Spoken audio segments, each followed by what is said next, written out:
ఇన్ఫ్లుయెన్సర్ల మాటలు నమ్మి అప్పుల ఊబిలో యువత. బెట్టింగ్ యాప్ల ఉచ్చులో పడి యువత విలవిల. ఇన్ఫ్లుయెన్సర్ల ప్రభావంతో భారీగా రుణాలు, అప్పులు తీర్చలేక ఎంతోమంది ఆత్మహత్యలు. బెట్టింగ్ యాప్లు ఎంతోమంది యువత ఉసురు తీస్తున్నాయి. ఎన్నో కుటుంబాలను చిన్నాభిన్నం చేస్తున్నాయి. సినీ, టీవీ నటులు, సామాజిక సేవకుల ముసుగులో ఇన్ఫ్లుయెన్సర్లు పలు బెట్టింగ్ యాప్లను ప్రచారం చేస్తున్నారు. వీటికి ఆకర్షితులై ఎంతోమంది అధిక వడ్డీలకు అప్పులు తెచ్చి ఆన్లైన్ గేమ్లు ఆడుతున్నారు. కొందరు లోన్ యాప్లను ఆశ్రయించి ఆ ఉచ్చులో చిక్కుతున్నారు. చివరికి అసలు, వడ్డీ చెల్లించలేక ఆత్మహత్యలకు పాల్పడుతున్నారు. గ్రేటర్ పరిధిలో 2 ఏళ్లలో సుమారు 10 మంది బెట్టింగ్ ఉచ్చులో పడి బలవన్మరణం చెందినట్లుగా అంచనా. ఆయా కుటుంబాలు వారి బిడ్డల జ్ఞాపకాలతో కాలం వెళ్లదీస్తున్నాయి. వారిలో ఏ ఒక్కరిని కదిలించినా కన్నీళ్లు ఉబికి వస్తున్నాయి. కడుపు కోత మిగిల్చాడు. బాలానగర్ పరిధిలోని వినాయక నగర్కు చెందిన డి తరుణ్ రెడ్డి బీటెక్ పూర్తి చేశాడు.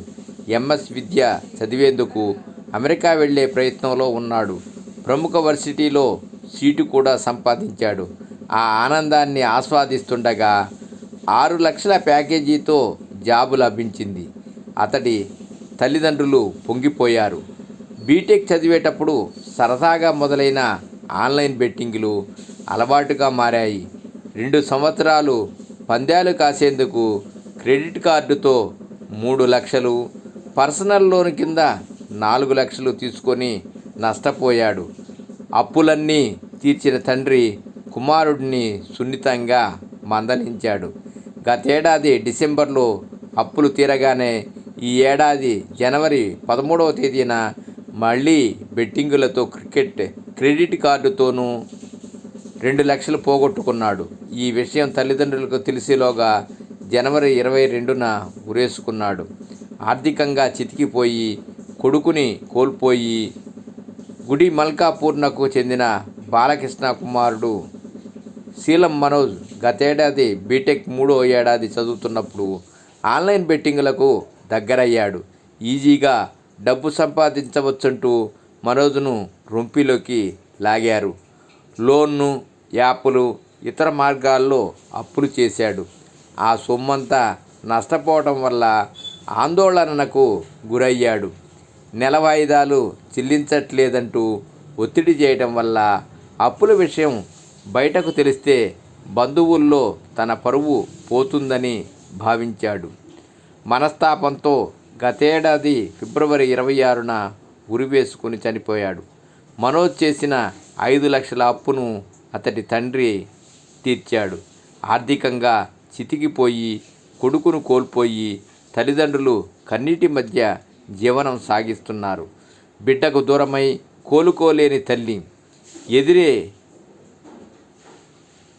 కొమరయ్య, లక్ష్మీ దంపతులకు సాయి కిరణ్ 21 సంవత్సరాలు, ఏకైక సంతానం. తల్లి కూలికెళుతూ తండ్రి వాచ్మెన్గా పనిచేస్తున్నారు. కుమారుడిని నారాయణగూడలోని ప్రైవేటు కళాశాలలో డిగ్రీలో చేర్చారు. 1,50,000 బైక్ కొనిచ్చారు. ఏడాది క్రితం స్నేహితుల ప్రభావంతో బెట్టింగ్ యాపులకు దగ్గరయ్యాడు. 2 లక్షల రూపాయలు అప్పు చేశాడు. బైక్ వాయిదాలు సక్రమంగా చెల్లించలేదు. తప్పటడుగు వేశాడని గ్రహించిన తల్లిదండ్రులు 2 లక్షల అప్పు తీర్చారు. బెట్టింగ్ వ్యసనంతో మరోసారి 4.5 లక్షలు అప్పు చేశాడు. బైక్ తాకట్టు పెట్టాడు. చేసిన అప్పులు, కన్నవారి మనోవేదన చూసి ఒంటిపై పెట్రోల్ పోసుకొని ఆత్మహత్య చేసుకున్నాడు. కుంగిపోయిన తల్లి 3 నెలలుగా మంచానికి పరిమితమైంది. సర్వే జనా సుఖినో భవంతు. ఓం నమః శివాయ.